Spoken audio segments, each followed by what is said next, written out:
Hey, hey, hey! What's going on, everyone? Welcome to the Child of Mecha live stream. I am your host, Tim, the one and only Child of Mecha. It's Friday. We made it. It's Friday. Yay! Rocking the Titans, the classic Titans. Figured it was kind of poetic, fitting for what we're working on, right? And as they say in the shitty dubbed Zeta, Tetons. I never liked that. It was just stupid. It sounded dumb. But that's just me. What are you going to do? Anyway, welcome everybody. Like I said, it is Friday. The weekend is here. We survived another week. Yay. Good job, us. Anyway, let's get some business out of the way. If you are interested in any of the tools and materials that we're going to be working with here tonight, there's an Amazon link below here on the description. That side, if you are watching on Facebook, which I know that you're not. We'll talk about that here in a minute. And bunch of stuff in there. Gear for streaming, books for inspiration, tools and materials. A plethora of things that you may want to pick up. Now, I do get a bit of a commission based off the stuff that you buy, but it does not increase the cost for you. It goes to help support the channel. Come on. You all got the stimmy. Let's go. Anyway. Now, if you're interested in picking up one of these Tetons shirts, you can hit up www.childofmecha.com. Hit the store button up at the top. You will find this shirt, many more, including the Ace Pilot shirts, which are fabulous, I might add. Prints, hats, all sorts of fun stuff in there. Go load up. You got the stimmy? Let's go. And if you want to really support the channel, man, go hit up the Patreon. That would be amazing. You get some cool stuff, some perks and stuff. What is it? The sticker packs went out a couple days ago. Just got the poster in today for our one lucky winner for hitting 25 patrons, Miss Rhea. So she's going to be getting that very soon, along with some other fun stuff. Yeah, it's good times. So go show your support if you have the ability. The Patreon, the link is in the description and all that good stuff. And then last but not least, if you need kits, paints, tools, accessories, decals like Mecha Decals, sheets 1, 2, and 3, they're all shipping right now from our beautiful friends down here, USA Gundam Store. Adam and the fine crew will definitely have what you need. Now, they just got in, what was it? Those funky... what are they? The Master Grade new high mobility backpacks today. Like, cases and cases and cases of them. Like, if you didn't see the picture of it, whoo, they got them. They got them. You need them, they got them. They'll sell out fast, like they always do. They run through product, man. Run through them. Anyway. Pretty decent week, all things considered. Yesterday, we got Justice League, the Snyder Cut. I won't spoil it because I realize that there are many, many of you that have not seen it yet. But what I will say is that it was an amazing viewing experience. 4 hours? Like that. Yeah, I wanted more. I would have watched 16 hours. In fact, I posted that on my Facebook account earlier yesterday. Was it yesterday? Yeah, it was yesterday. It was just awesome. It was absolutely awesome. All the characters were fleshed out, and you cared about them, and you were invested. It was just really, really cool. It was really a good movie. Just a cool movie. Silver Maverick Ricardo, what's going on, dude? He says the 4x3 was a little annoying. You know what? At first it was. I was a bit disappointed when that flasher, that thing came up on there. Um, and it said it was 4x3, but I got used to it very, very quickly, and I didn't even notice it after a while. I would have loved it to be in high def. Let's not get it twisted, or 16:9. Let's be more accurate there, because it was technically in high definition. It was just the aspect ratio. But so good. The music was awesome. The music was just awesome. The one song that I had mentioned in my post on Facebook yesterday, it's by a lady named Rose Betts, Betts. And she covered, what was it? Song of the Siren. Just awesome. Just awesome. Obviously it was a very slow kind of ballad. But man, I quickly found it on iTunes, bought it, and it's been on hard loop all day long. Just a great song. The whole soundtrack, the whole thing, I'm probably going to buy the whole soundtrack because it was just that good. The music was amazing. Just amazing. So if you haven't seen the Snyder Cut yet of Justice League, just take 4 hours out of your weekend and do yourself a favor and just watch it. Just enjoy it. Yeah. It was so good. So good. And then today, man, comic book fans just had a hell of a couple days here, right? We got the first episode of Falcon and the Winter Soldier, and that was awesome. And again, I won't spoil it for anybody because I realize that there's a ton of people that haven't been able to see it yet, right? I actually just finished watching it probably, I don't know, maybe about 45 minutes ago or so. Finished up right around 9:30. And just watching it while I was eating dinner and everything, and man, that was really good, really good. The opening sequence with Falcon and everything, woo boy, really good, really, really good. So these Marvel series, man, that Disney Plus is doing, just knocking it out of the park. But it is the MCU, so they haven't had many stinkers out of their whole catalog, which is just pretty damn good. I mean, the only one that I can think of was kind of just like Thor: Dark World. Even that was okay. But yeah, I mean, that was really the only one that I was just like, eh. Maybe Iron Man 3. I was kind of, eh. Rest of them were great. The rest of them were great. So, yes, definitely. If you've got HBO Max, which if you subscribe to HBO through your cable provider, then you should, or at least you should have access to it. Go check out the Snyder Cut of Justice League, and then if you have Disney Plus, go check out Falcon and Winter Soldier and all that. Yeah, good times. Good times. I'm probably gonna rewatch the Snyder Cut over the weekend. Yeah, I think I'm gonna do that. I might even have it on here while I'm working on stuff. Yeah. So it was just that good. Just that good. So let's see. Creeping freely for you, Miss John Lynn. What's going on, Jay? Hey, let's get some frogs up in the chat for Jay, because that's her deal. Goalie Zero, Mr. Carl, he says, have a good stream, Tim. Going to be lurking while I drop some primer. Good stuff, Carl. Good stuff. Hey, there's our friend, Mr. Zach Bleich from the Amazing Galactic Toys up in amazing Grand Rapids, Michigan. Yes, sir. What's going on, Zach? It's been a while, man. Yeah? Yeah, there we go. Now we got some frogs in the chat. All for John Lynn, sweet baby Jay. There we go. There we go.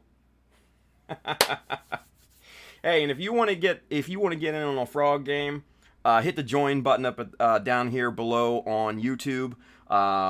It's 99 cents. You get access to all the exclusive Child of Mecha emojis, and then you also get the cool Mecha Army badge next to your name in the chat and also the comments. So 99 cents. I wish I could have made it less. I wish I could have made it free, but that was like the bottom you could go. What can I say? YouTube wants their money. They get 30 cents out of your dollar. What are you gonna do? Anyway.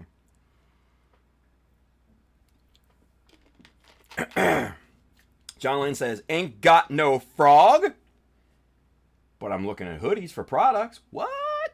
Word. John Lynn, remind me and I will send you the frog artwork. Okay? I'll do that. Word. Hey! Mr. Greek Knockos, he's over there on Twitch throwing up Mecha Army emojis right now. What's going on, Charles? Excuse me. So, good stuff. All right, so real quick, I know our good friend Colin, Mr. High Craig, is in the chat, and he's going to love what we are going to show you next. Now, if you remember, let's go camera 2. If you remember, this is kind of where we left off with the back armor, lower back armor leg, right? That's kind of how far we got in all, right? But after Wednesday's stream, I went ahead and did this, right? Now, let's get you really zoomed in here so you can see, okay? Let's see. Where is the super zoom? Super zoom. Let's get this right there in the window. And bang. There she is. All right. So, this is what we've got here, kids. This, I scribed in a bunch of other little thingies here, right? Mike Francisco, oh my God, I've been waiting all day to see this. Saw your post on IG and lost it. Well, you're gonna have some fun tonight. All right, so what we've got here, right? What we've got here is, get that out of the way. We've got our regular box that we scribed in, like there. But then went ahead using Colin's scribing jigs, and these are crucial for this, right? By the way, crucial, simply because they go in 0.5 millimeter increments. That's the important part, right? So if you don't have some High Craig scribing jigs, do yourself a favor and go pick some up. Yes, support our boy Colin. Okay. But what we've got here, right, is 0.5 millimeter lines. We started with 0.5 millimeter lines here, and then we sculpted in louvered vents, right? So if I turn this, and so you can see the profile of it, you can see how these are on an angle, and they look like vents, right? That's what we're going to be starting out with here this fine evening. I'm going to show you how to do this. Yeah. So, pull out your pens and notebooks. Start to take notes, class, because we're going to get into it. Yes, sir. Yes, sir. All right. First, let's get the hell out of Super Zoom, because you guys are not going to be able to see jack squat if I'm zoomed in all that way. Because I know I'll get out of frame and all of that. So, anyway. All right. So, here are the scribing jigs that we're going to be using this evening, okay? We're starting at 2 millimeter and then going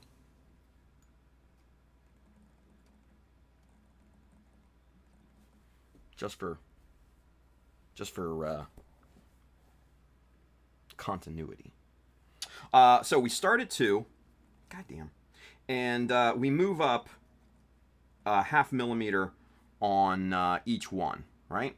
So we start at 2, 2, 5, 3. Where's the 3? Shit. I knew I missed something there. Bloop. There we go. So 2, 2, 5, 3, 3, 5, 4, 4, 5. And then we move the 6, this nice big thick panel line right here. That's where we are going to use the 6. Okay. Right, Sparion. Where the fuck is 3? Right. It's here now. It's here now. I forgot it. Anyway. Mike Francisco says, "Are you looking forward to masking and painting that?"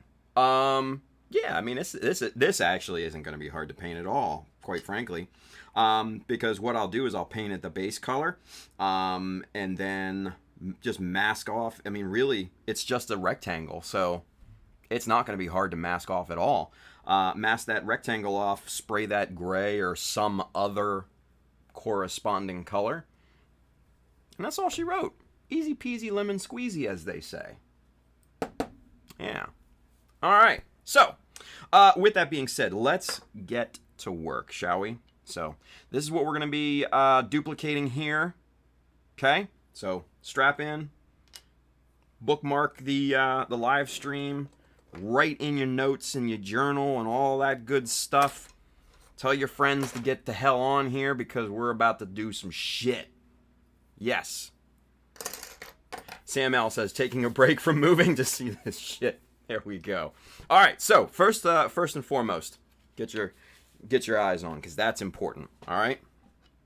So, we are going to be using 2 chisels here tonight. We're gonna move these. We're gonna be using 0.15 for most of the lines, and then 0.3 for that big line down near the bottom. Right. So, with that being said, let's start running lines.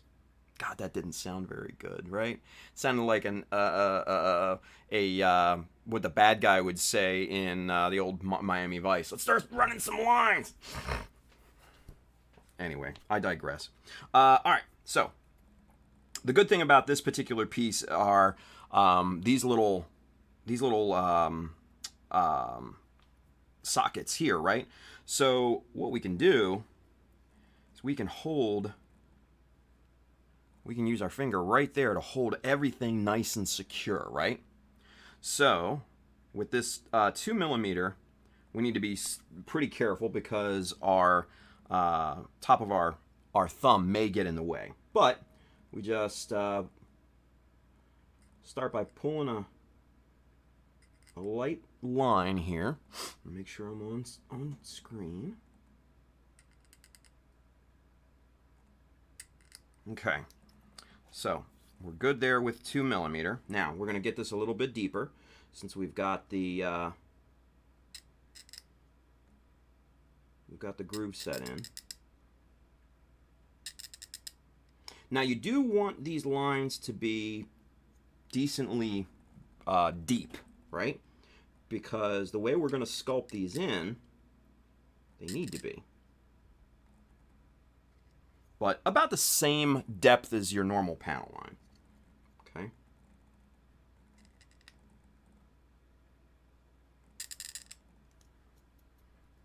Okay.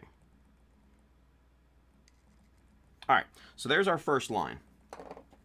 We're going to repeat this several times, so it's going to get a little repetitive, but hang with me. Hang with me, because you're going to really like this. And it's actually way easier. If I don't drop the scribing jig, it's way easier. But it's way easier than you would imagine. All right, so we've got 2.5 here, 2.5. Let's make sure. Focus. There we go.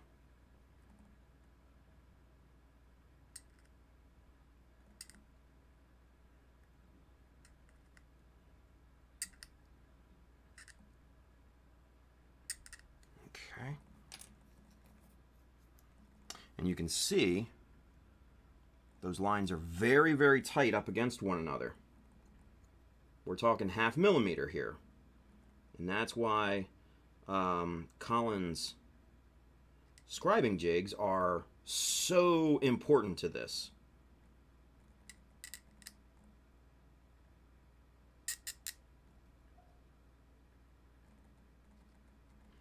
Because they are in 0.5 millimeter increments. And that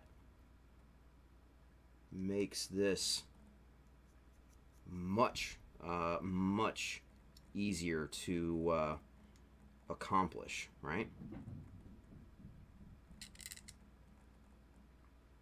Okay. All right, so there's 2.5. Let's go to 3.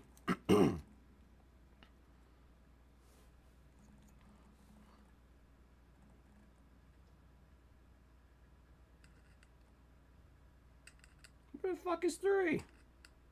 Well, it's right here. Not to worry. Okay.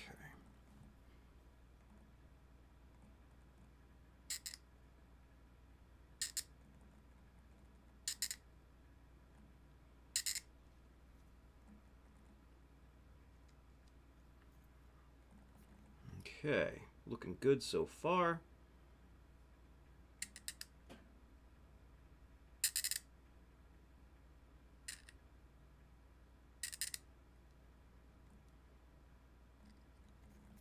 Okay, so 3 lines so far. So we're done with 3, now 3.5. We're almost, we're halfway there. Halfway there on this thing. Manny wants to know, and what is the depth of a normal panel line? Whatever you're comfortable with. That's what I would say. I would probably not go deeper than 1/3 of a millimeter. And that, honestly, is a lot deeper than you would think in terms of the thickness of the plastic. Bandai plastic is usually averaging around 1 millimeter in thickness on all surfaces, right? On all surfaces. They usually tend to go thicker than 1 millimeter in certain areas, right? In certain areas. But as an average, it's usually about 1 millimeter in thickness. So if we were to measure, now this is a little bit thin right here because, as you can see there in the highlight, see how that's tapered? And that's to fit the parts back here, right? That's for that. That's just a cutout. But if you look at the sides, the side walls here, that's at least 1 millimeter, if not more, right? Here's a millimeter thick plastic strip, and yeah, I'd say that's probably a little thicker than that strip. So that's probably about 1.15, maybe 1.2, something like that. But anyway, I digress. So 3.5 we're done with. Now we move to 4.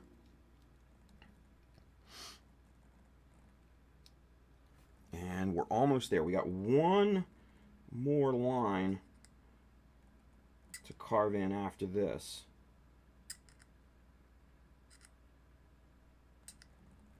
Let's make sure. There we go. Okay.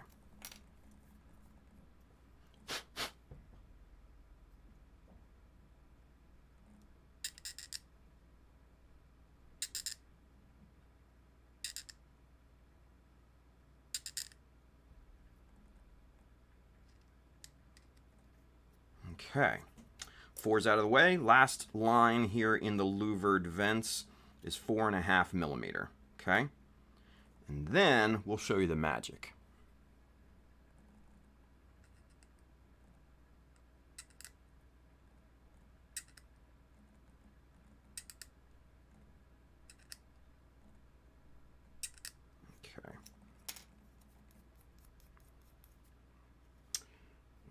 right. Get these to depth. All right. So there's our line pattern, right? 0.5 millimeter separation amongst all the lines there, right? And we're going to make sure we're good depth on all these guys. There we go.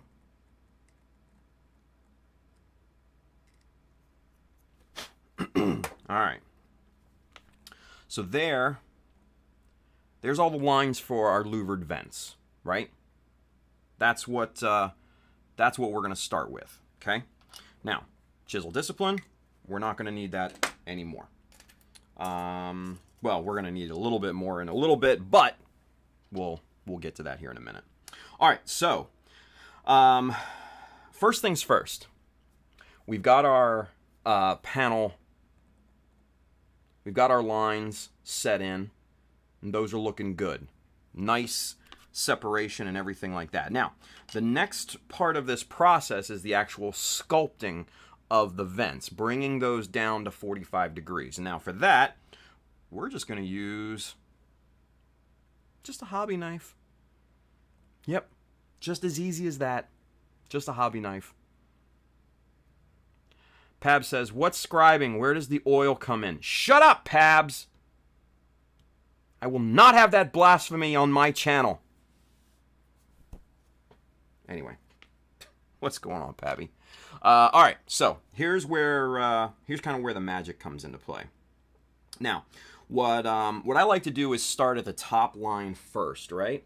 And I realize that you guys it's a little tough to see right now. But we're going to do some super zooming, and we'll get you looked at it here in a minute. But we're just going to keep the top of the blade perpendicular to the piece, right? And then just start dragging that across and remove the debris, because that will cause you problems, more problems than you can understand. And we just start bringing that down. Okay.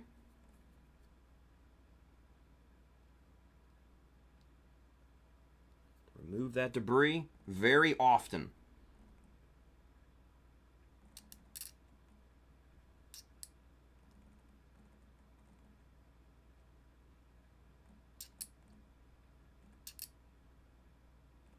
There, we've got our first louvered vent cut in, and then let's get you super zoomed in, and let's go 10x on this guy. Look at this, okay? Now, I know that the frame rate is not great right now, and that's because of the 10x ultra mega super zoom, right? We don't care about the frame rate at this point, because look at you see that nice 45 degree in there? That's what we're doing. We're just simply going right down the line, just like that, right? And obviously I'm just demonstrating. I'm not actually performing the task right now, but we're just simply going down that line, keeping that blade, like I said, we're keeping the top of the blade here straight and perpendicular at a 90-degree angle to that surface, right? That's what we got. That's all that it is. Literally it. That's all that it is. It's like a magician revealing his secrets. And you're like, Wait, what? Wait, huh? Yeah, I mean, really, guys, it's not that hard. Um, it takes a bit of getting used to. Don't get me wrong. Not everybody can do that like straight out of the gate. It takes a bit of practice. There's no doubt about that. I'm not going to lie to you. It takes some practice. But once that practice is done, once you gain that kind of mind muscle connection in your hands and that dexterity, it becomes a lot easier over time. It really does. A lot easier. Yeah. Michael Francisco says, "Are you kidding me? That's it?" Yeah, dude. That's it. Forrest Ghost is over there on YouTube. He says, "Is this a flow state for you? How do you maintain focus considering the tedium of the task at hand?" That's a great question, actually. It is tedious. I won't lie.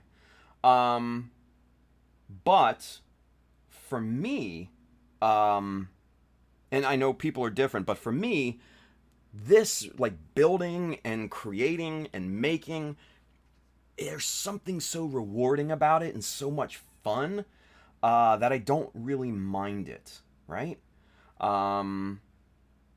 It's just one of those things that I'm just like, yeah, this is a good time. Now masking, yeah, masking hell is more like it.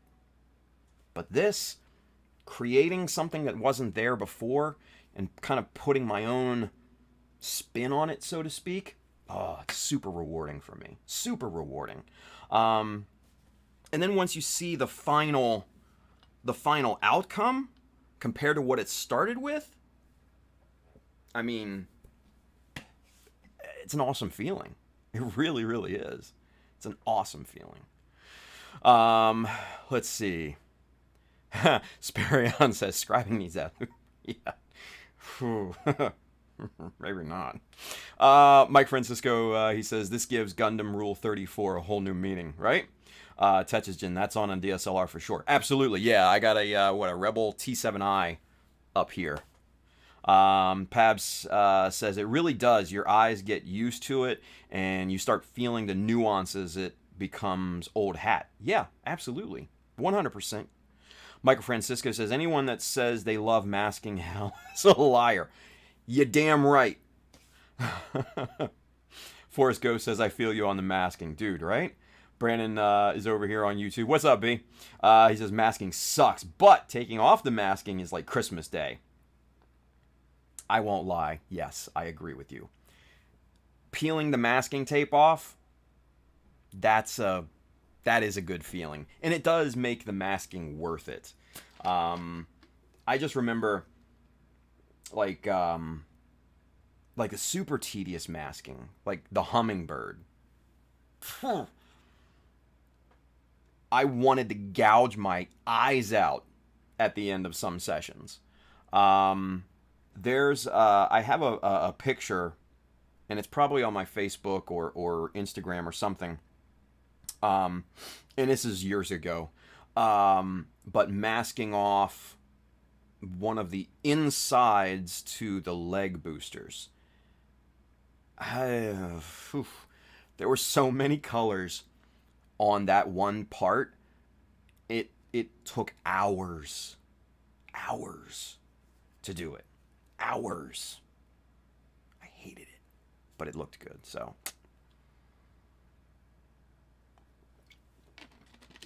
Anyway. All right. So, Pab says, "I like the results I get from masking." Yeah, Tetsugen says, "Gunpla is fun overall, and customization only goes further and further." Yeah. Michael Francisco, he says, "It's like those oddly satisfying videos that you just lose hours to, but you're the one doing." Yeah, I mean, exactly. Miguel Crespo, he's over there with us on YouTube. He says, "I don't even paint or scribe anymore at this point. I just wake up, mask, and then go to bed." Dude, I am so sorry. Sam L says, "Masking is like wrapping gifts. Taking it off is like opening them." Yeah. No, absolutely. 100%. 100%. Mr. Ben Big Goof says sometimes you're just better off hand painting details that are framed by panel lines. To a point, I mask everything, dude. I can't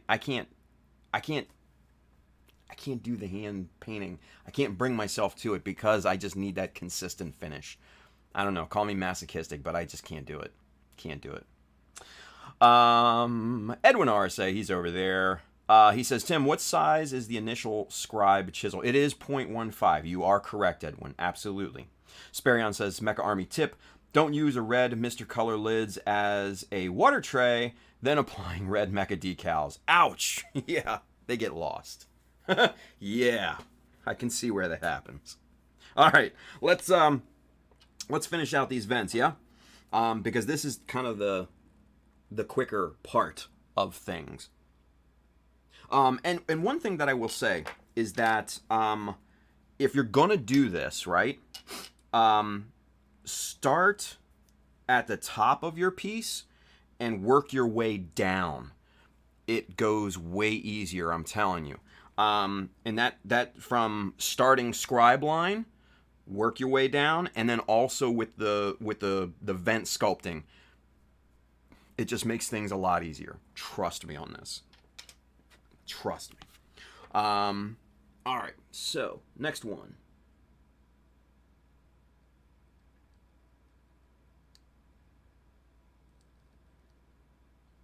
Super light passes at first just to get the groove set in.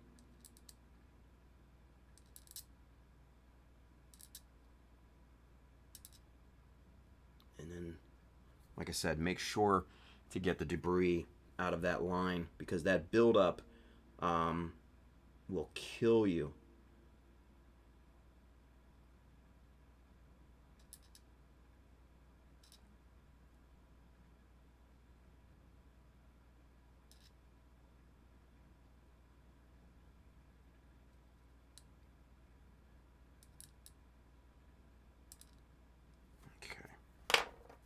Really get that out of there. All right.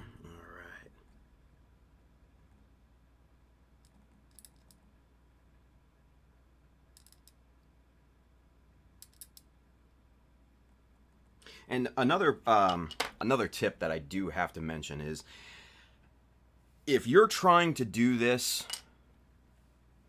without a pair of goggles or a visor, I hope you have like eagle level vision because these lines and everything are so small, it will make you go cross-eyed.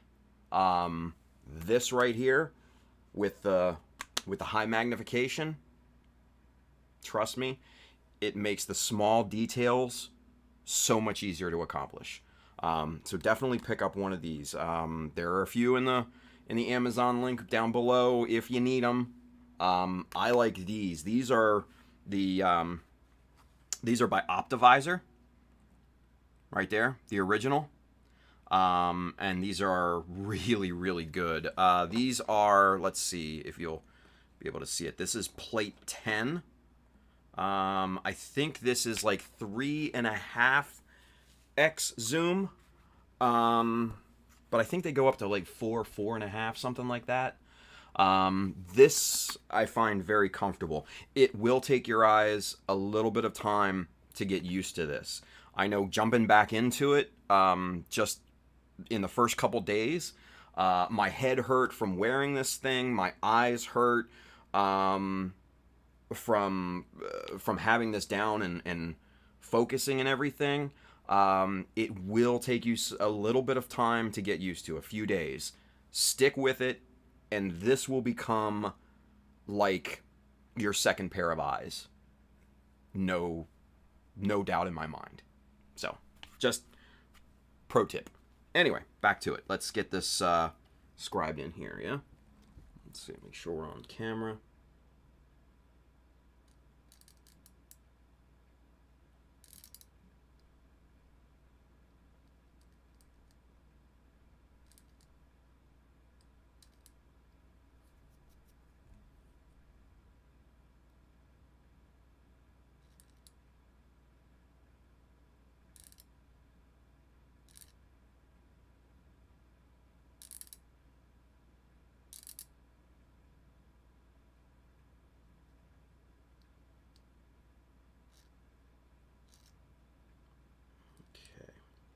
Now, we scribed in 6 lines, right?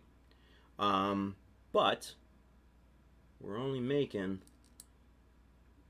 4 vents because that bottom line is essentially your border. So you don't want to scribe that last line in, okay? All right, so we're using our 0.15 here. Focus. All right, we're using our 0.15 to clean up the debris and the lines and everything. And we're just going to go back over the initial lines just real quick, just to clean them out. Make sure they're nice and deep so they give us a nice shadow effect. And also, too, so that when we go to panel line this thing, the panel lining fluid, whichever one you use, will flow easily in that. Alright, that looks pretty good. There's a little bit of fine-tuning that I need to do on one of these here, so bear with me here. And then we'll move to the next part.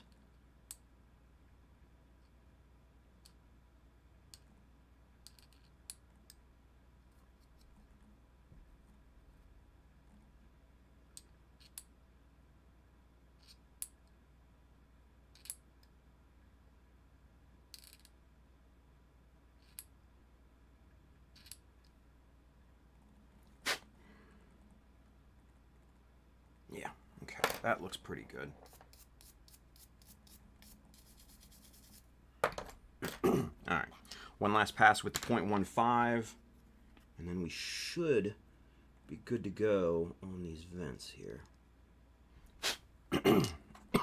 Now, you're going to need to do a little bit of finish sanding, some wet sanding, just to knock down the crud around your panel lines, right? But there's that. Pretty good, if I do say so myself. That is almost a matching pair. Now, obviously, I did with this one. I haven't yet brought the panel line around. I just wanted to get this box set in that we did the other night, so I could demo the louvered vents here for you. Now, we've got one more line to put in, and that's where our 6mm comes into play. Where did he go? Where's 6mm? There he is. All right, so we've got our 6mm, right? From our good friend, Mr. Colin. Hi, Craig. Now, we're going to switch from the 0.15. We're going to move over to the 0.3, right?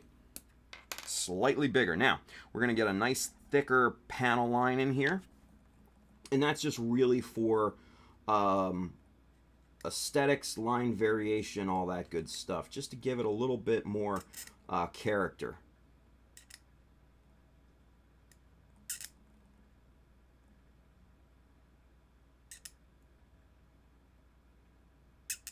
Okay, we got our groove set in there. Now we're going to flip this around and go at it from the other side just to get the depth nice and even with all of the other panel lines here.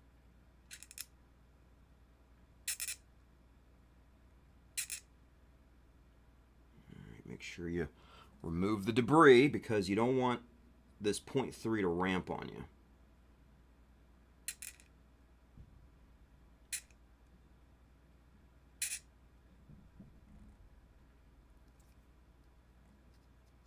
Come on. Get out of that line. Get out of there.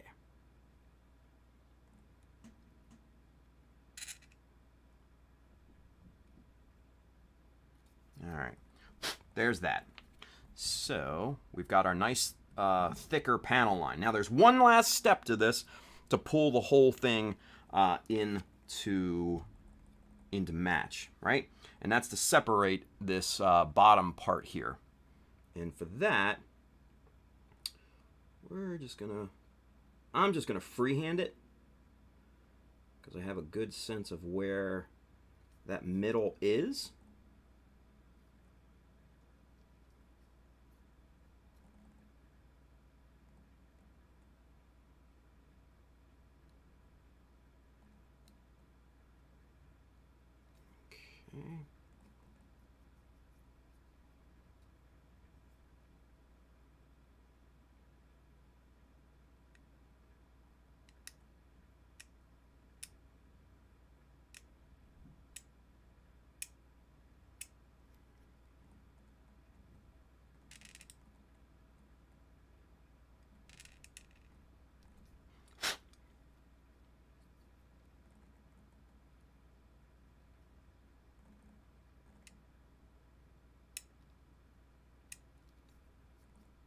Okay, good there. All right, so let's knock everything down with a bit of finish sanding here.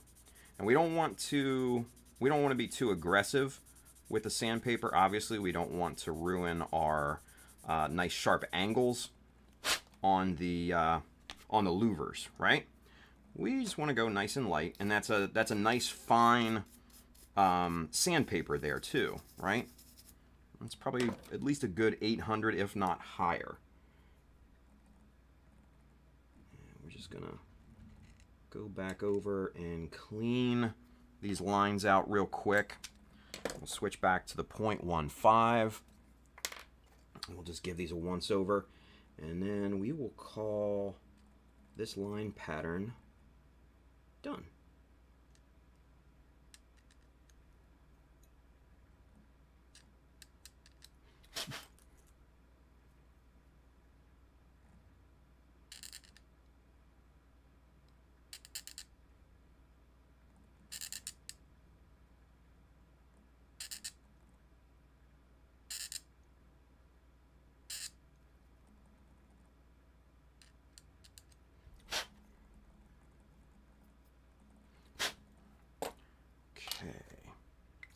Chisel discipline, toothbrush,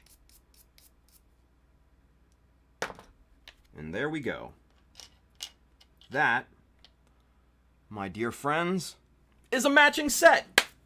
Done. Done deal. Let's see.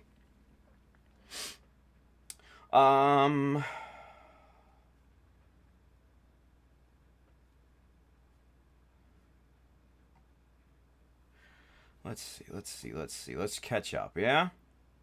Where did we leave off? Mike Francisco says, by the way, Pabs, been binging Critic Qual builds while I'm applying water decals to my Master Grade Heavy Arms Custom, and I can't wait to eventually submit a build whenever that happens, haha.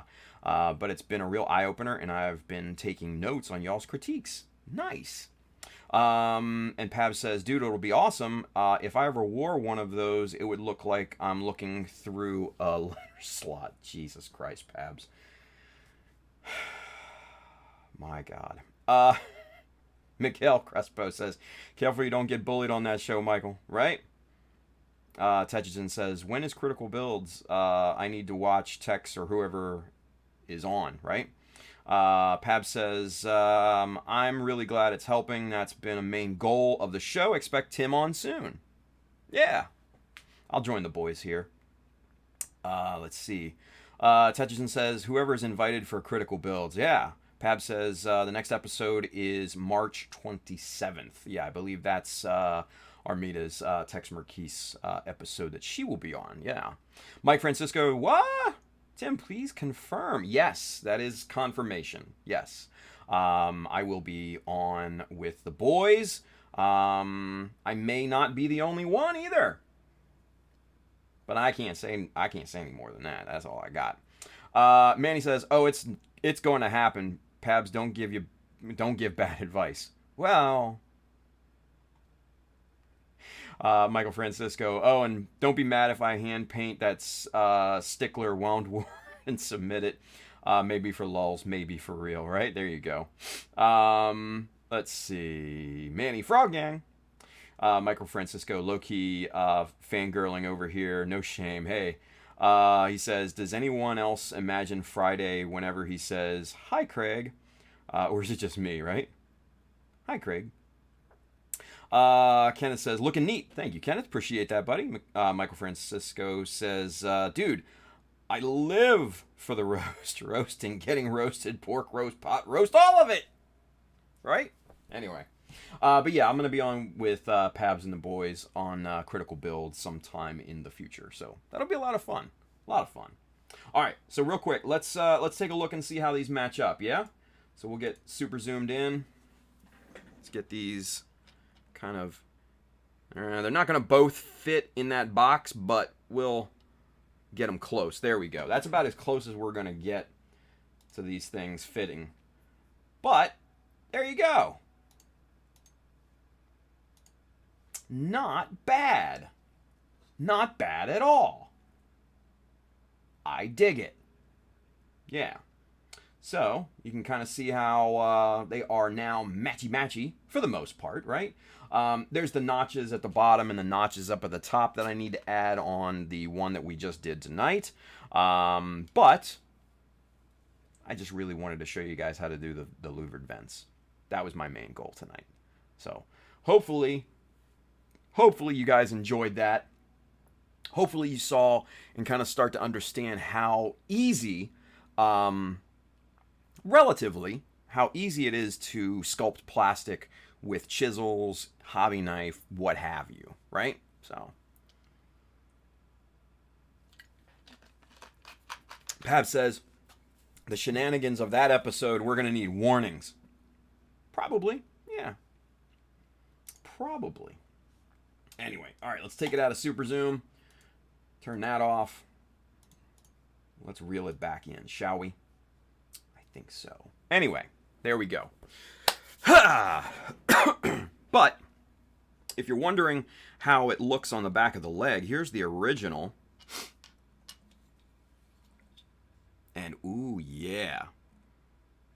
That looks pretty good, right? That's looking pretty good.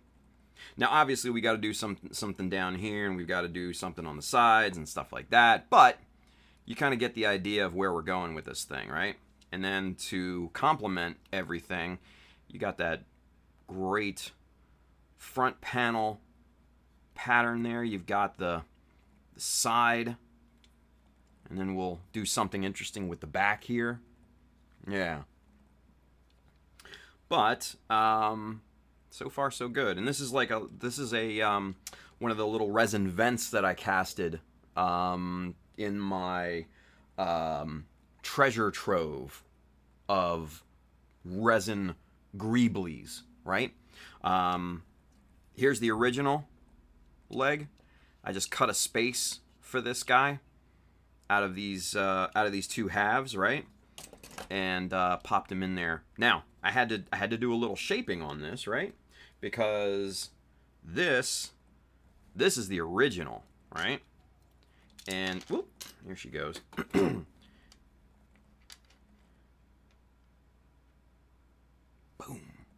There's the difference between the two. So you can see we took off a great deal of material to get this to fit. And obviously, there is a curvature that we need to make sure that is in there so it can fit nice and snug in this slot that we cut in. Focus. There we go. Now, obviously, I had to back this in with some plastic strip and everything to make this nice and flush. But once that's in there, that fits really, really nicely. And it clears all the gear and everything like that down there. It just comes out just super, super nice. See, and that just kind of slides in underneath.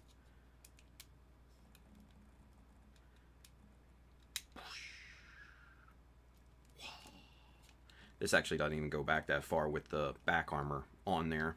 So, not like it matters. It's unfortunate because Yeah, that's about as far as the mobility goes. Sucks, but you know, what are you gonna do? It's Bandai's design, right? See how? Look at that. That doesn't even go back all the way. There's plenty of room in there, and something's getting caught up in there, right? Something's getting caught up. Because this, yeah, see that? This right here, that can move up, right? Watch. See, it's stuck somewhere. But that happens. The pistons. So, give and take. It's a give and take. Anyway, let's see. Manny says, warning, this episode of Critical Builds, don't get butt hurt. Pabs has a question. We have a question. He says, so how would you apply that kind of detail where the louvers come to a point instead of a straight line? Come to a point. I don't know what you mean, Pabs. Do you mean like a triangular and the louvers go this way and inside the triangle? Is that what you're getting at? I don't know. Explain it to me. Michael Francisco says it's getting moist up in here with those louvers. Yeah, right. Like a V point. Yeah. I mean, you would do it the same exact way, right? The same exact way. Let me illustrate. Nope. All right. So, let me illustrate, right? So say you've got a shape kind of like that, right? And you could even pull that off to a sharp point, but for our demonstration purposes, we're just going to make it, a flat point, right? A point like on a chest vent. Yeah, okay. So this way. Okay, so here, watch this.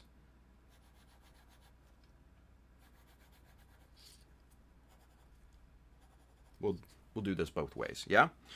So for this, you would do it the same exact way.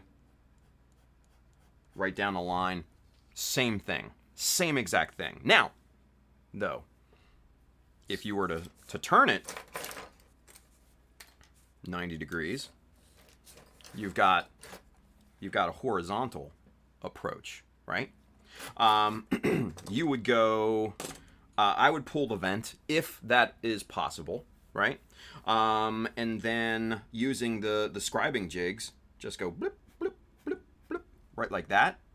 And you do the same exact process. Same exact process. Now, there's the big question. What if, say you want to do it in this field here, and there's no, the scribing jigs aren't going to make it up that far, right? I'm glad you asked. What I would do at that point is to, again, start at the top with your scribing tape, right? And you're going to want to cut this tape down into, excuse me, smaller strips to conserve the tape and to make it a little bit easier, right? So this is like 2 millimeters in thickness, right?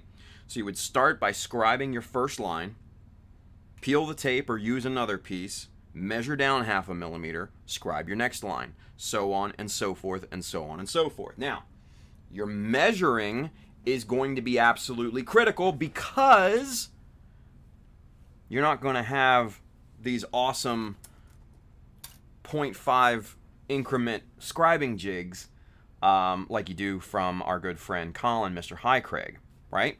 So you're going to have to measure very, very carefully. You're probably going to have to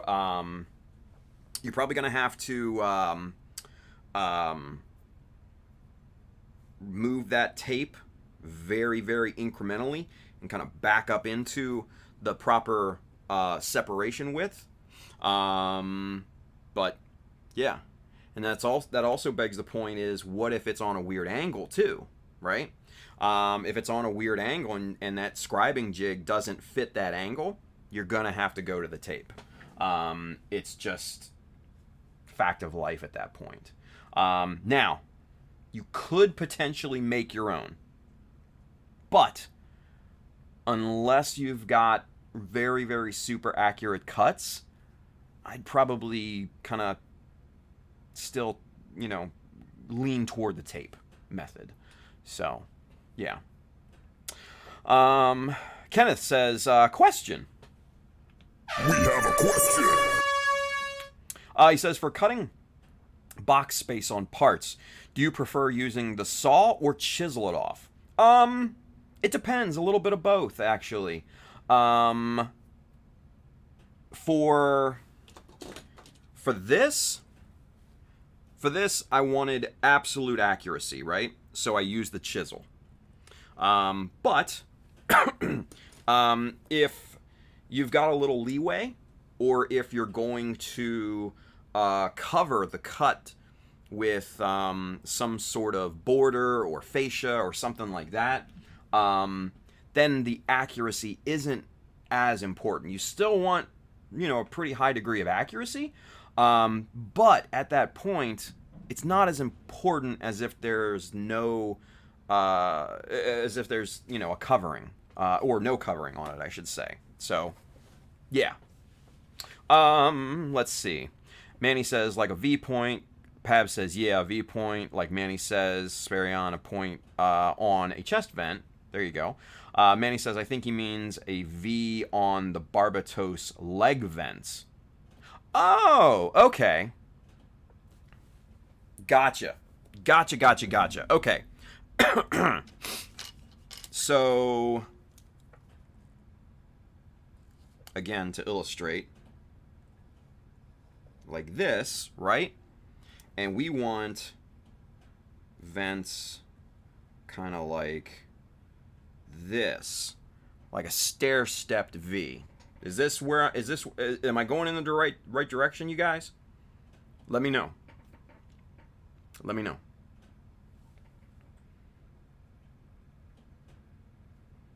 Waiting for replies. Anyway, we'll wait for the replies here for just a second. Michael Francisco, what if the vent doesn't have a 90 degree anywhere on it to make those horizontal lines? Yeah, then you would you'd have to go with the tape. You'd absolutely have to go with the tape. Or something like the F91 body frame. I'm not familiar with the F91 all that much. It's not one of my favorite designs, so I apologize, Kenneth. Sparion says, just use angled jigs unless you're looking to do a sunburst layout. Pab says, you got it. Okay, cool. So, so basically you have kind of like this type of look right into it, and this is armor here, right? And this is all armor here, and these are the yellow vents essentially. Now, the thing to keep in mind is that you would want the louvers to angle outward, right? That way. Okay. So, with that being said, what I would do is use your trusty scribing jig right here, right? And what I would do first, excuse me, is to pencil the line in first, right? So pencil that in first on both sides, so that way you have a fairly clear stopping point. So I would then start close to that point and scribe out, and then I would then start to work on that point and start to meet those two together. Sneak up on it, right? And then just keep going up, however many louvers there are, right? So once you've got the lines scribed in, right, then you go about sculpting them, okay? So you want, like I said, you want the angle to be this way instead of what we've got here, essentially, right? So you kind of want to turn it the opposite way, okay? Excuse me.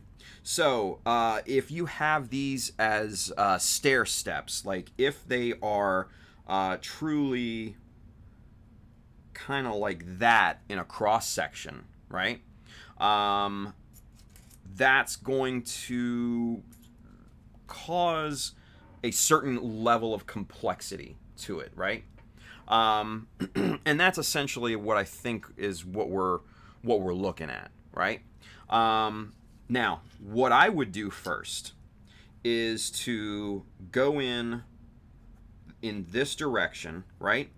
And scribe a line here and here to give a nice separation between the layers, right? You don't want to go too deep, but you want to make these different layers have a shadow, to cast a shadow between the two, to give a certain illusion of separation, right? So that's what I would do first, 100% first. And then what I would do is start to bevel off these corners here, right? That's what I would do. And honestly, you could take it down right to that corner there, and it would be a nice sharp edge. So basically you would have it like this,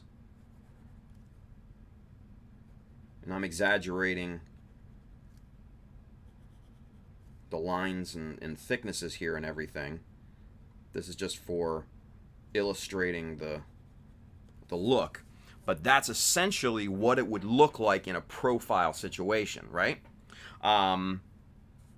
But if you bring back here and if you look at it top down, these separations would be very, very distinct. Very distinct. They would cast a very nice hard shadow and give that illusion that these are separate pieces stacked upon one another. So that's what I would do. Hopefully that answers the question. But yeah, that's the way I would go about achieving that, right? Now, so the question then comes into play: what's the thickness here, right? What's that thickness? I would probably, not knowing, you know, the separation height, I'd probably start with a 0.3 millimeter, something nice and thick to really give it a nice separation. And if you've got more room, go up, right? I probably wouldn't go past, you know, like a 0.6, because that's serious separation at that point. But I think a 0.3, kind of nice and deep into that section there, that would give you some nice shadowing, some really nice separation too. So, yeah. Anywho, let's get caught back up. Michael Francisco says, I just put 2 and 2 together. Pabs, are you thinking of doing this on the 6th form you're working on? Sorry if that's spoilers. Pab says, Manny, we right here. Pab says, not for the barb, but maybe for future builds. Yeah, there you go. Sparion says, the difficulty comes in that 60-degree miter. Yeah, so when you're cutting this off here, when you're scribing that down, or not scribing, but when you're sculpting that down, right? You do want to be careful with that. That's this right here, knocking that sharp corner off. That's going to be your problem area. That will absolutely be your problem area. But a good way for making them even, and again, I don't know the part, but you could potentially use like a file, right? And go in this direction and file that that profile of that angle down to where it's straight and even all the way across. Alternatively, you could use, you know, just like a sanding block and do that same type of thing. Smooth that down, make it nice and even. But yeah, no, I agree with Sparion. This area right here, those are going to be probably the most complicated of this procedure, but the most important to get clean, because they're going to be seen very prominently in that part. So yeah, hopefully that sheds some light on my thought process in terms of what that, you know, how we would achieve that. Let's see. Greg Blair. What's going on, Greg? He says, yo, gents, just got home from taking my mom out to dinner, and I'm a few margaritas in. That Snyder cut, though. Fire. Hell yeah. Let's see. Greg Blair says, hell yeah, she needed it. She's been in the house for too long. Pab says it does. Gracias, Tim. You're welcome, man. Manny says, good job explaining that, Tim. You are welcome, Manny. I appreciate you, buddy. Ben, Big Goof, Colony Drop on IG does a really cool C-face notch that creates an undercut effect, all that chisel work. Yeah, no, I follow Colony Drop. He does some very nice chiseling work. If you guys don't follow him, I would. It's not, I wouldn't necessarily say it's in my style, but I appreciate the craftsmanship. He gets some really nice smooth, cuts and chisels and stuff like that. Pretty impressive, really. Pab says, make him work for it, right, Manny? Manny says, yep. Dance for us, you cherub. Anyway, Sparion says, hey, Tim, can you go over that again? I was distracted by Greg. Sorry, man. Just rewind it, dude. It's easier that way. Let's see. Michael Dawson says, would it be better to just use plastic sheet to make the vents? In some cases, yes, Michael, but in some cases, no. Because using plastic sheet, you either, A, need to cut out the area for it, or it's more of an additive detail. If you don't want to do either of those, then sculpting in is kind of the only way to achieve that at that point. For something like what we did here, I didn't want to cut into this because, you know, you had this these gears and stuff back here, these moving parts and everything. So there's not a ton of space back there to put a backing sheet of plastic on, right? So to cut this out would be next to impossible. To make it an additive part, I really didn't want that either, because obviously you have this nice big resin vent there, and I didn't want that to get in. I didn't want these louvers to get into the way and overshadow that detail. So at that point, sculpting it in, only option at that point. Only option. And you do run into that sometimes where sculpting it in is the only option, right? But knowing how to do it and knowing that you can do it, it's just another weapon in the arsenal at that point too. So, yeah. It's better to know these things than to not know these things. So, but good question. Manny says, so would you do the angle first before the 0.3 millimeter separation? No, Manny, I would not. I would do the 0.3 millimeter separation first, because that will give you a bit of cushion between between the bottom of your chiseling and your scraping and everything, and the surface of this. The last thing you want to do is here. Let me show you. The last thing you want to do is to have something like this. And obviously I'm exaggerating at this point, right? So if you take your hobby knife and you try to scrape this down, right? And you start at the corner and you start scraping down, scraping down, scraping down. Well, sooner or later, the tip of your hobby knife is going to get really close to this exposed surface. Last thing you want to do is gouge this surface and make it look like crap. So, if you cut that separation in here first, right? And again, exaggerating on the size here.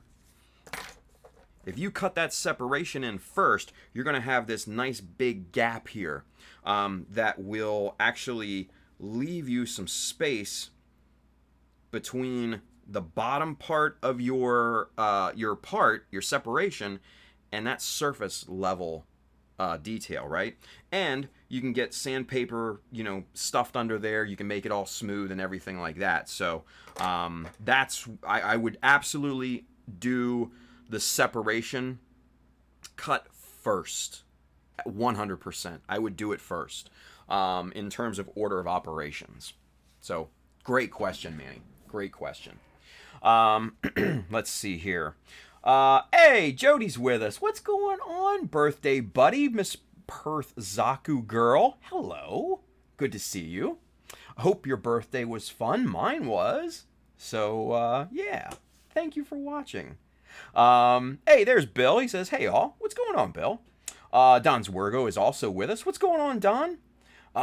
We got a bunch of frog gangs from Michael over there. Let's see, everybody asking Bill how his day was. Everything looks good there. Excellent. Manny says, doing well here with family, enjoying Tim's workshop. Hey, kind of is like a workshop tonight, isn't it? We're teaching a lot of good stuff here. Sparion says, most of the time making something look like crap is a bad thing. I agree. Bill says, I would say that on this, I would also consider reversing the bevel. I think it adds a bit to it. But yeah, so what we're talking about though, Bill, is this kind of pointed vent in kind of in the essence of the barbatos, like the back of the leg or the side skirts or whatever. So that does angle down a little bit, and I'm not sure if a reversed bevel on that would look great because I don't know. It just look. Me personally, I think it would look a little weird, but that's just my opinion. Anyway, Michael Francisco says, when scribing, don't forget the PEMDAS.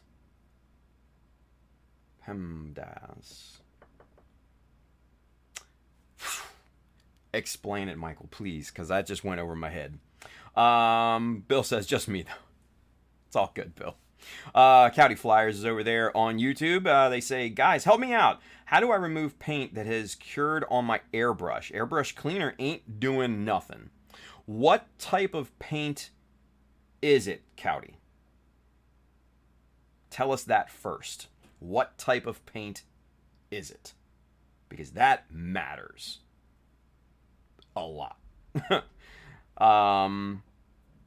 And then, let's see. Colin says, heading out. Great sales pitch tonight, Tim. But seriously, it was cool to see the ingenuity. Brother, thank you, man. Thank you for making them. Thank you for sending them to me.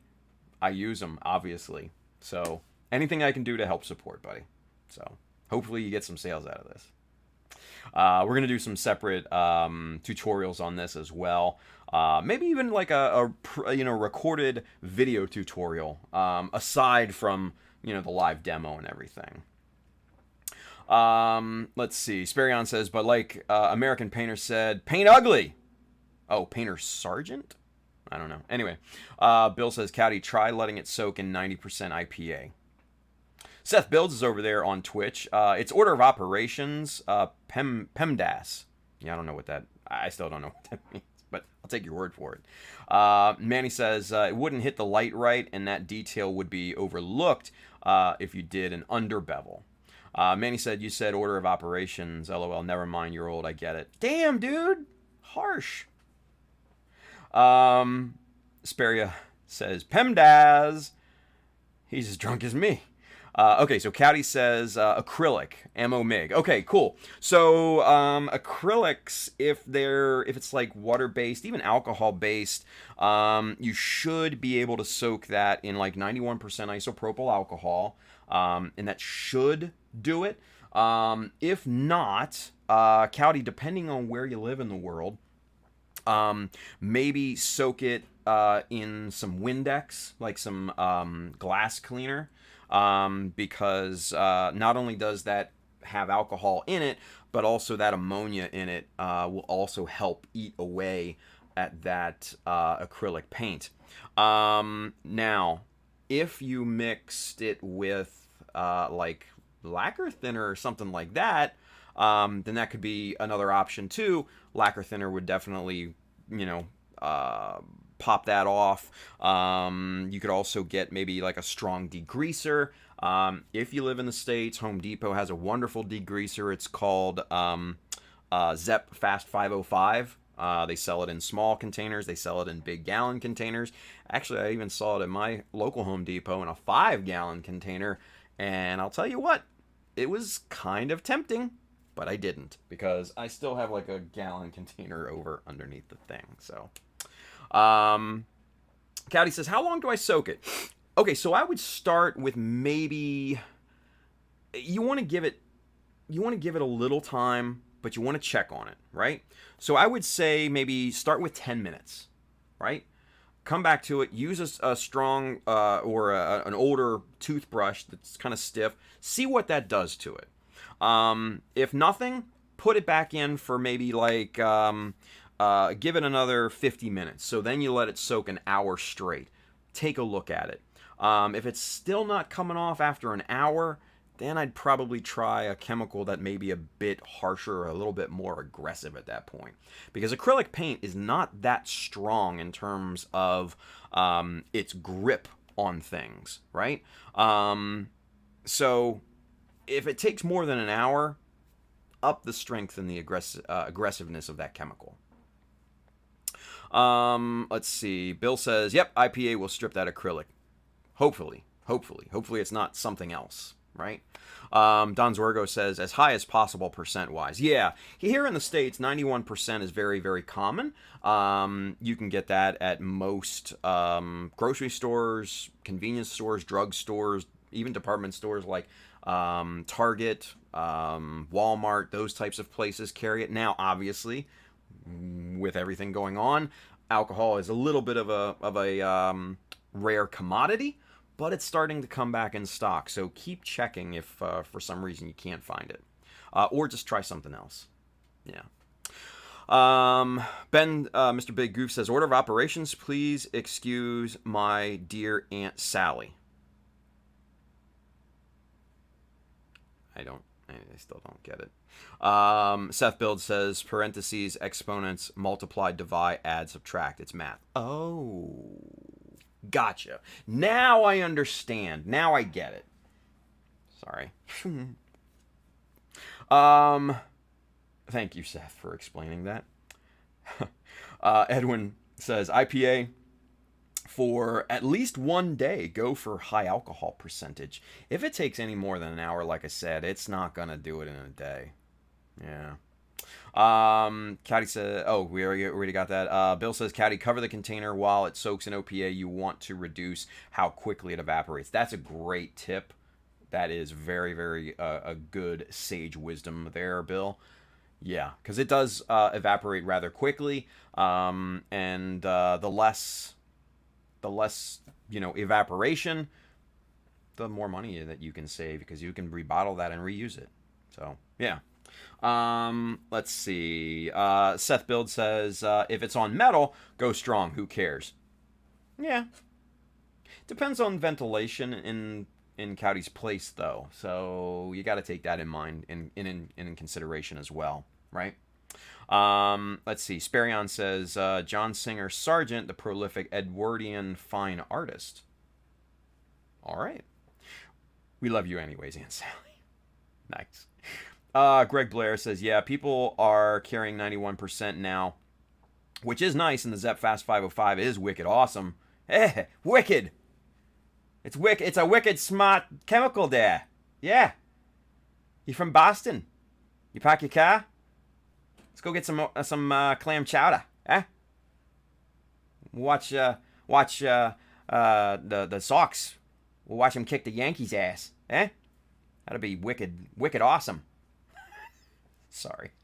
But Greg continues, I soaked my master grade Phoenix in it overnight, and wow. Yeah, it does a great job stripping the chrome off of parts as well. Seth Build says, we're teaching each other today, Tim. Damn right. Brandon says, hey, Bill, you crack open that bash box yet? What? Bill's got the bash box. Let's see. Manny with the Frog Gang, what's up? How you like them apples? Bill. Sparian says, I'm from Boston. And Manny says, Tim, stop. Sorry. Hey, sorry there, yeah? You know, you go down to Boston, you go to the harbor, you have yourself you have to have yourself a clam chowder. You know, you get a hot dog and you go watch the Sox. It's just a fun day. What are you gonna do?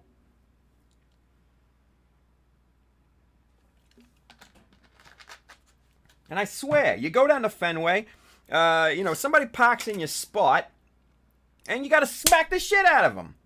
It's just what we do here in Boston. And I'll be goddamn if it's a fucking Yankees fan, or he's gonna catch a fresh one. Sorry.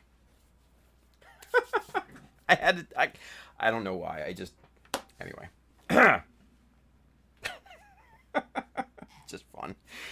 Oh, man. Anyway, Greg says, I lost my khakis, Boston. Khakis. My khakis. Yeah. Nice. Bill says, best movie where those two acted together. Yeah, right. Sparion says, I'll find your ass on E Street. Damn right. You know, you come to Boston, you go down to the harbor, you get on a nice duck tour, you go around, see the sights. It's a good time. It's a good time. You go down there, you have a hot dog, and you find some New Yorkers, you beat the shit out of them. It's just a fun day in Boston. You get in your car and you go home to Southie. Jesus fucking Christ. I'm sorry. I'm done. I'm done. I'm done. All right. Woo! Yeah. All right. Anyway. Reel it back in. Here we go. Oh my. What a wonderful day. Anyway. So yes. So we got our louvered vent detail. Nice looking there. Now this is the new one. I put the old one on the other leg here by mistake, which is just not advisable. So we're gonna pull that off here. We're gonna get to work doing some more stuff on this. Let's get this one off of here, and we'll remove that guy, put him over there, pop this little sucker back on, and we need to see how best we can match all of this, right? So, I'm thinking... Bill says, good night, Matt Damon, right? Oh, man. Seth Build says, I'm ready to start on my Quel, but I have Hazel Raw 2 and the Ausla to build first. Nice. Manny says, you park your car near the harbor yard. Yeah. But for the life of me, I can't find my car keys. Sparion says, we'll kick his ass too. Oh, Jesus. Anyway, that was fun. I can't do that anymore. Christ. I love you, Matt Damon. Anyway. Man, says LMAO.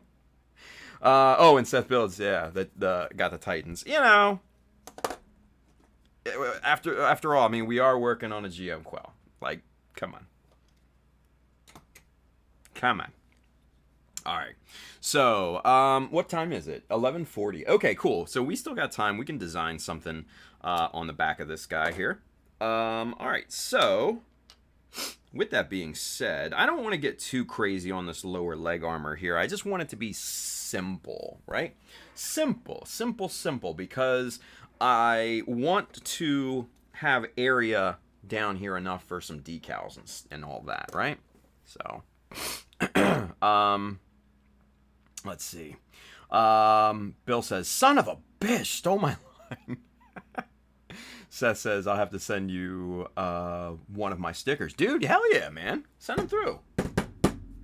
Send them through. I'll slap them on the workbench along with all of the other ones that I got here, because I'm actually running out of room. I got to start populating the second workbench and also the light booth over there, because I've got more stickers right now than I have space. So, but yeah, man, send it through. Send them through. Manny says, "You like apples? How about them apples?" Big Goof Ben says, "Ankle missiles." No, man. No. No, no, no, no, no. For the love of Pete, no. No ankle missiles? Come on. Jesus. Anyway. What I'm thinking is a nice, simple, kind of perimeter border style scribe all the way around this bad boy, huh? Yeah. Right here. Something like this.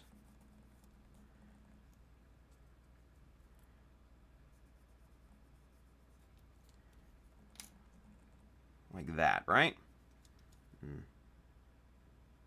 Connect there. So that gives a nice kind of little perimeter deal here. Now, we need to address this right here, right? Because that's not going to look right if we just simply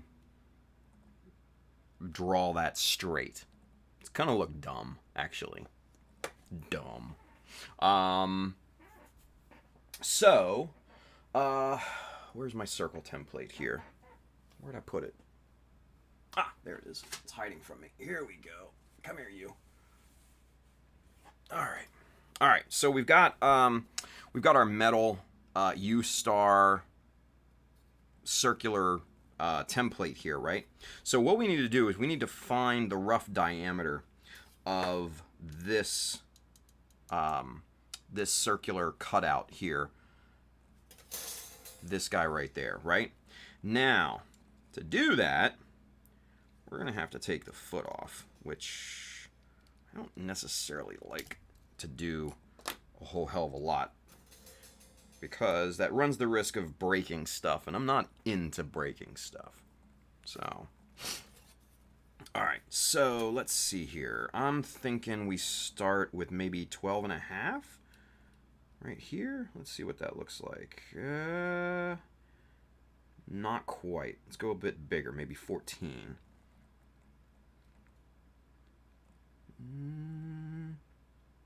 Close, but not there. Let's go 15.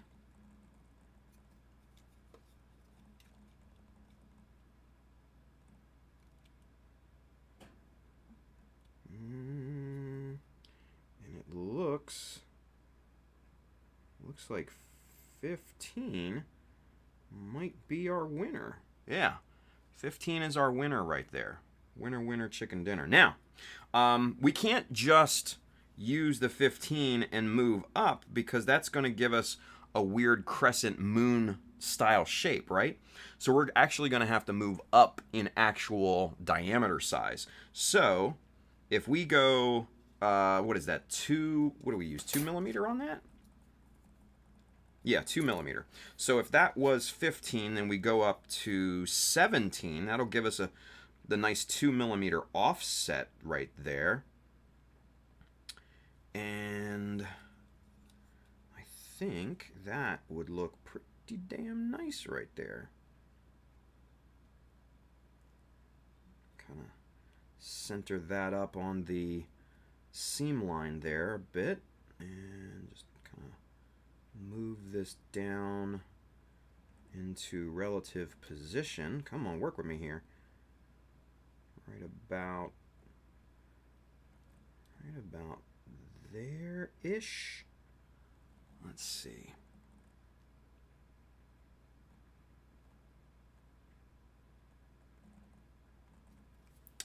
All right, so we need to bring this down just a hair. Right about there.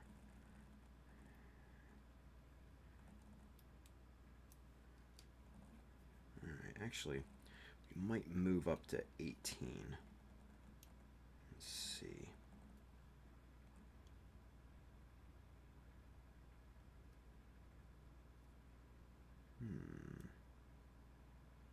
Okay.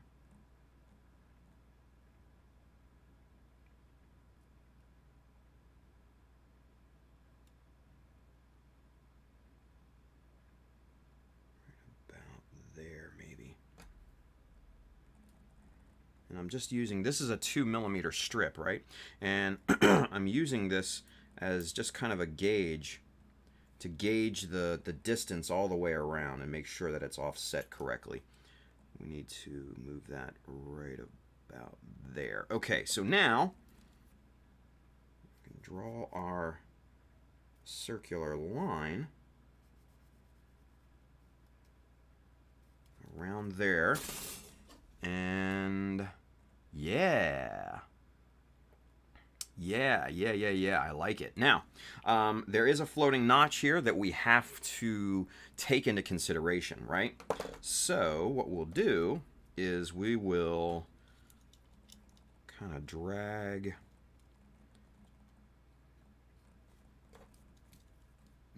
this 2mm line up and around this way, so we know kind of where everything needs to kind of go, because we've got some floating notches up front there too, right? And that's going to run right into the middle of them if we're not careful. So we are going to make some considerations here, right? Now, let's go ahead and take both of these armor panels off, and we will work with these individually here. Now, with this one, 2mm is not going to be enough of a border there to facilitate that floating notch. So I'm thinking maybe 3.5. What's that look like?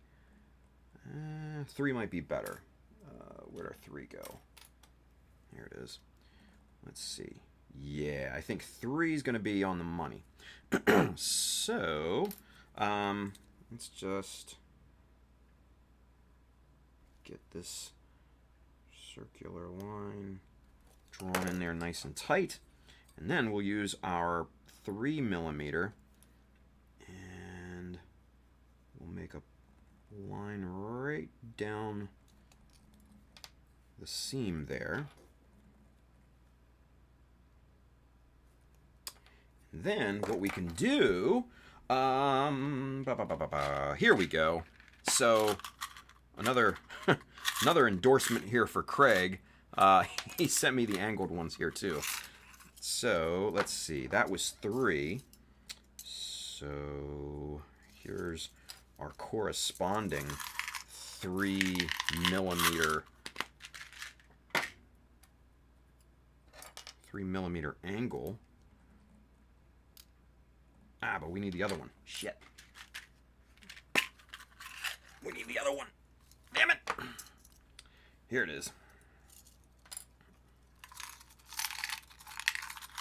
Now, the cool thing about Colin's scribing jigs, the angle jigs especially, is that they come done up for focus. They come up on both sides, right? So depending on which side you need it, you got both, which is really, really nice. So for our purposes, we are going to... oh, I see what he did here. This is the first time I've been using these in particularly. So we're actually going to use a smaller one than 3. Okay. We're going to use the 1. Okay. We're going to use the 1 millimeter here. And we're going to bring this up right about there, I think is good. We'll draw in that, and then we'll use our other our straight 3 millimeter, and we will pull this line down like that, right? So let's catch this. So there you go.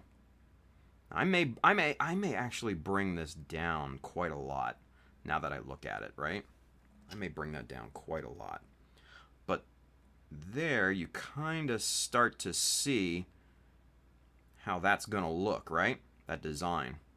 What time is it? 11:51. So we're not going to have much time or any time tonight to scribe. But I think I'm going to back that down a lot.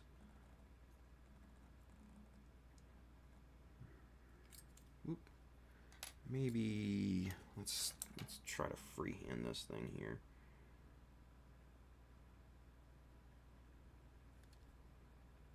Right about there.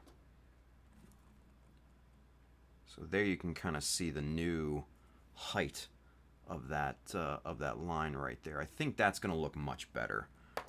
Much better. All right, but let's get it drawn in straight.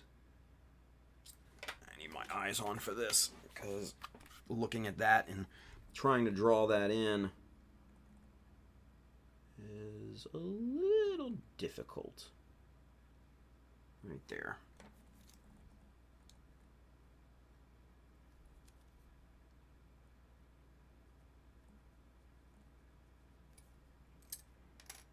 Okay, and then, excuse me, we'll use this side of the scribing jig and bring that line down there. Yeah, okay, I think that's much better. So there, you can see, and let's see here, let's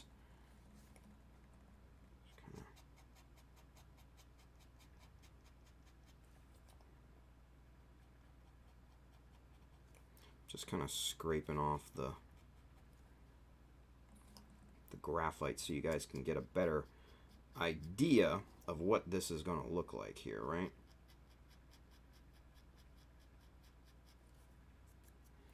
Okay. So there's the idea, right?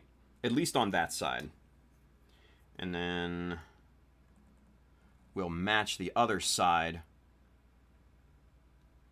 right here to bring up to that level, right? And then this is going to come all the way around like that, and then this front side, excuse me, is what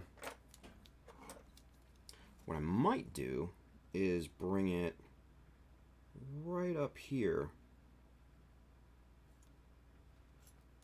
right like that, right along this front edge, and just bring it right up to that panel line, so that floating notch is sitting there.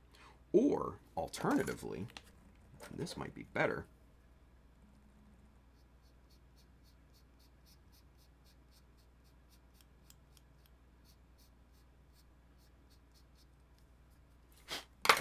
alternatively what we can do is bring it right dead center on this bevel, right up to that panel line, right? Ooh, and what we can also do is get fancy with it. Kind of bring it over this way,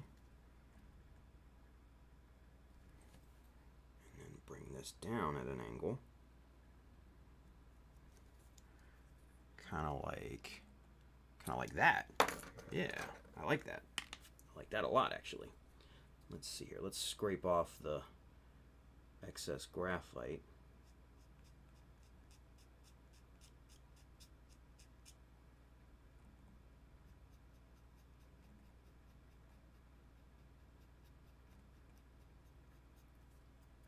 Okay. Yeah. Ooh, yeah, I dig that, right? You can see there in the highlight, and then that would transfer right up on that bevel, right? I think that would look pretty damn cool. Pretty damn cool. But we'll see. I think I'm gonna play around with this just a little bit more, because. Ooh, okay. So what I could do? Ah, yes. This is what I could do. This is what we could do. We could bring this panel line right here, bring this all the way down, wrap it around down here, so that this front panel, this bottom front panel below this panel line, and then up to that bevel, that would pop off, revealing everything for this vent here. But then these panels could be completely separate, right? I think that would look good. And then maybe notch there. Maybe one there, small one, maybe a small one there. Just something. Just kind of brainstorming, but I'll figure it out over the weekend, and we'll put it to bed on Monday. Yeah? Anyway. It's 11:57. Let's get caught up with the chat, shall we? Let's see. Seth over there on Twitch, he says, I got some Titans Test Team and Amaro vinyl cut stickers. Nice. Nice. Let's see. Sparion says, ankle missiles is always the answer. Nice. Bill says, I wonder how many people still don't get all these references. It happens. I don't get some of them. Don Zwergo over there on YouTube, he says, I still can see the cutting mat, so you have space for stickers. See, I don't put stickers on the cutting mat, though. That's the thing. I don't want them to get messed up. I always put them over on the skirt on my big workbench, because they don't get messed up there. I don't want to get them messed up. I just want them to. I want them to be displayed, but I don't want them to get messed up. That's the thing. Yeah. Manny says, knee missiles like Mandalorian? Seth Bill says, round boys. There you go. Bill says, not a fan of stickers on the mat. I don't like uneven surfaces for when I am cutting really thin styrene. That's actually a really good additional point of concern there, yeah. Let's see. Manny says 10 millimeter diameter. Close. Seth Boyd is over there on YouTube. He says, hey, Tim, what's going on, Seth? Let's see. Throwing up the Mecha Army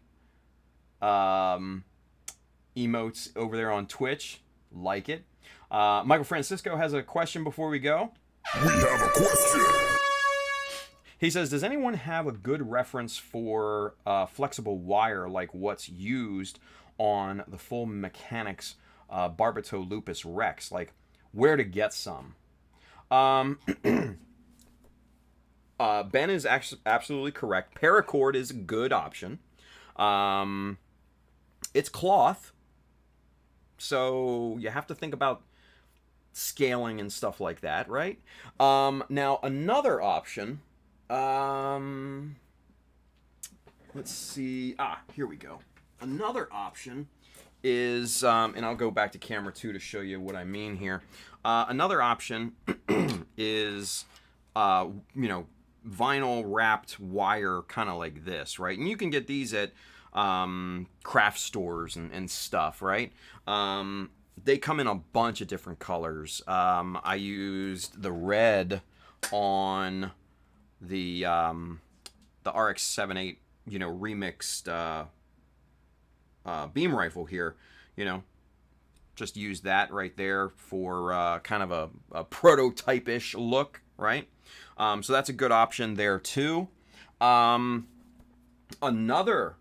really good option is real metal wire here. This is just a copper, a thin copper wire.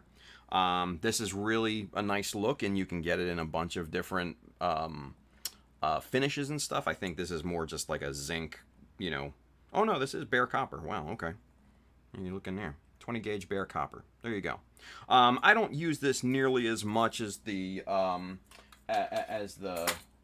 stuff, the wires with actual color on them. Now, if you need a thicker gauge of wire and you're looking for a more solid look, go to your local hardware store and get short runs of like electrical wire. Yeah. Or you can you can steal some let's see. You can steal some come here, you son of a bitch. Anyway, you can steal some some audio cable. You can cut this up and use this. This is what, maybe 3 millimeters in diameter, something like that. It's nice and flexible, but still somewhat rigid. And you can bend that into different shapes and stuff like that, which is really cool. You can get wire in pretty much everywhere and in every color and all of that. So, yeah. And Bill says, yeah, braided metal, not the cloth wrap. Yeah, you could do that too. You can get that stuff too. You can get them in a bunch of different finishes and colors and textures and all that. So, yeah, you just gotta look, man. You just gotta look around.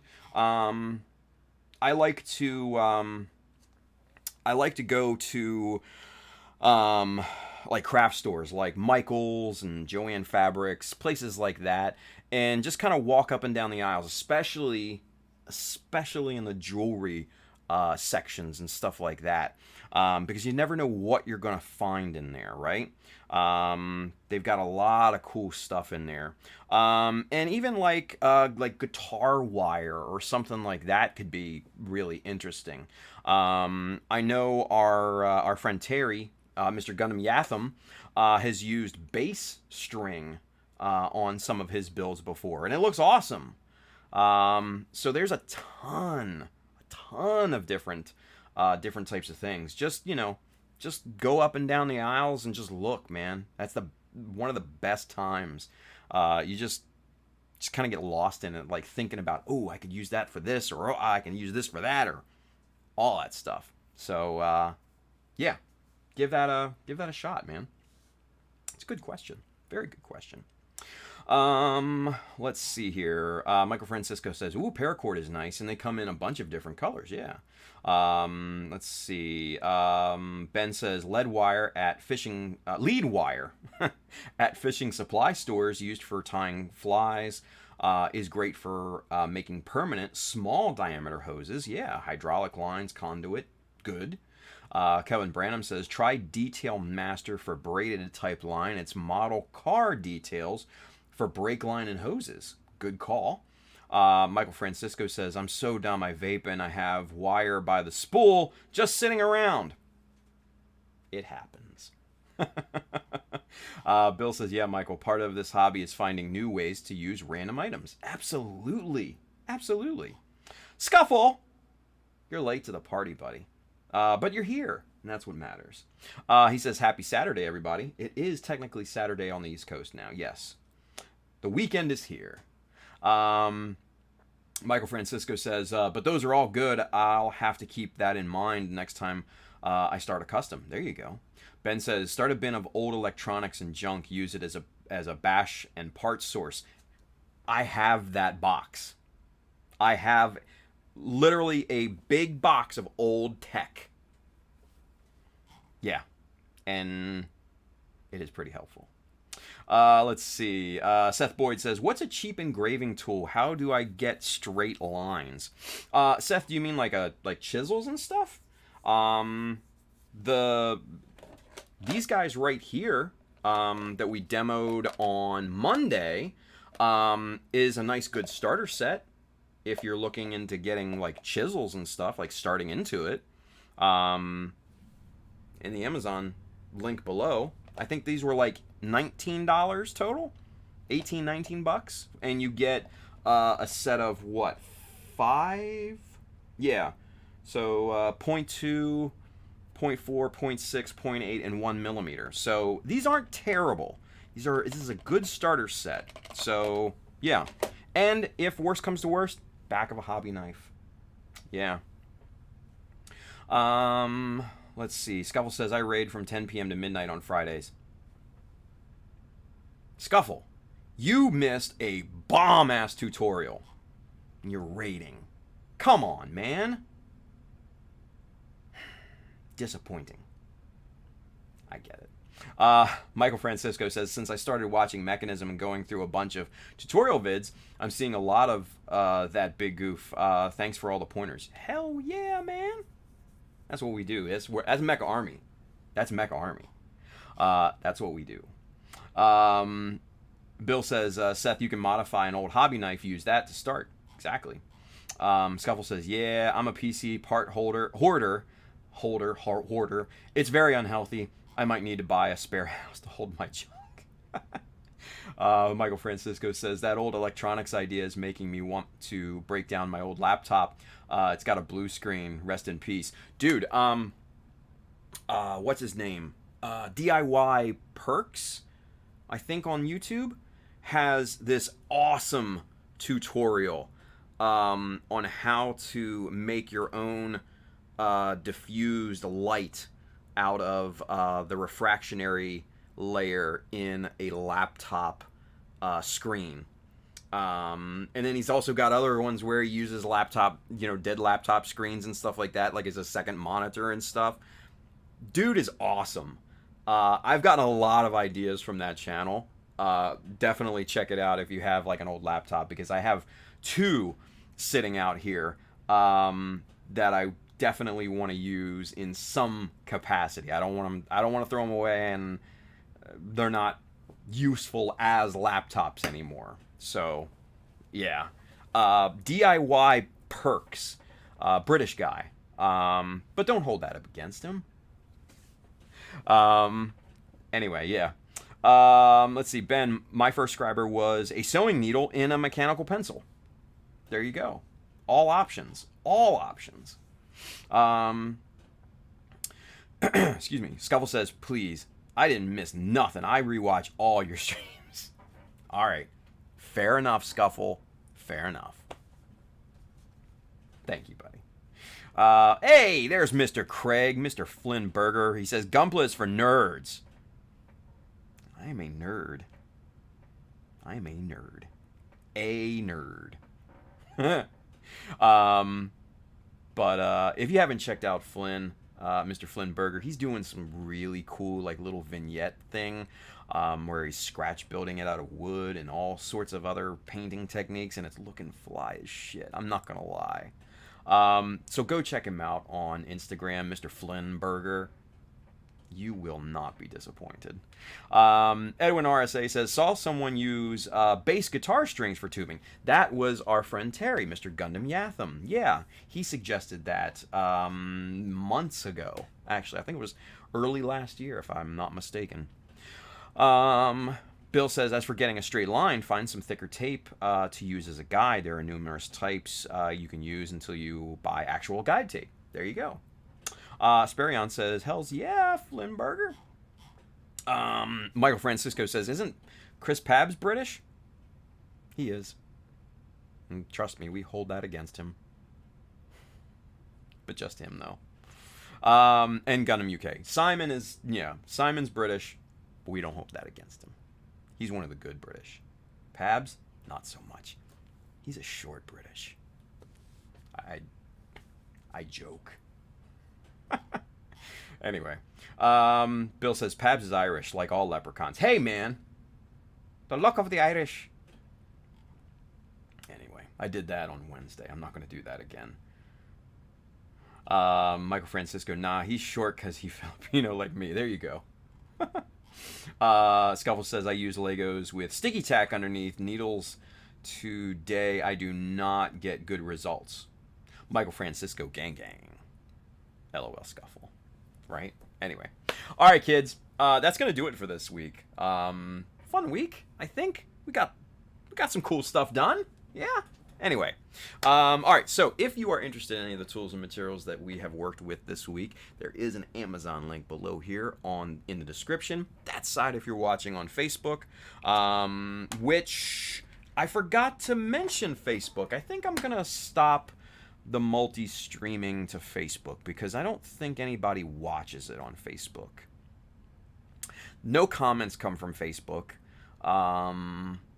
Very little views come from Facebook because they, I honestly think they handicap non-native streaming, meaning streaming directly to Facebook only. So it's just not, I don't know. It costs me an arm and a leg to be able to stream to Facebook. So I canceled my Restream account. That's up in, I think, May or June, something like that.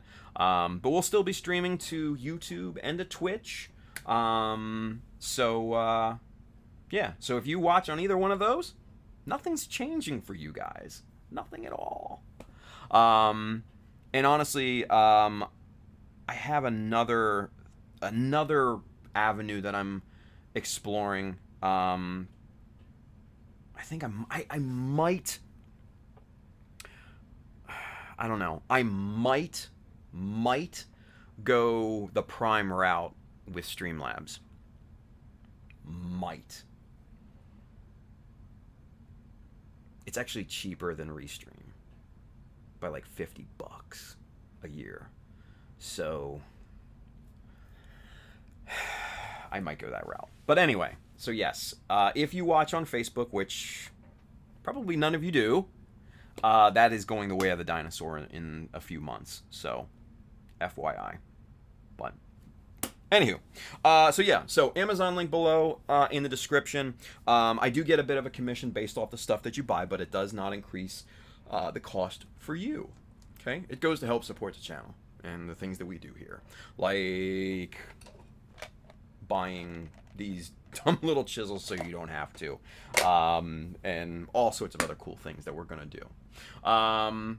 Anywho, so yeah, if you want to pick up one of these awesome Titans shirts, Tetons in the dub, go hit up www.chadamecha.com, hit the store button up at the top. You will find this shirt and many more, hats and also prints as well. And then if you want to directly support the channel and stuff, man, go hit up the Patreon. There's a lot of cool perks in there. We do a monthly giveaway for sticker packs at certain tiers. We are going to be doing a hangout, hopefully soon, for this month. And yeah, it's going to be, it's getting there. It's getting to be a good time. There are exclusive photos, like whip photos and stuff like that, that are on there. Just additional ones that I don't share out into the wild. I don't hide anything. I don't gatekeep anything. It's just additional stuff on there. And if you like what we do here, man, support. It would be awesome.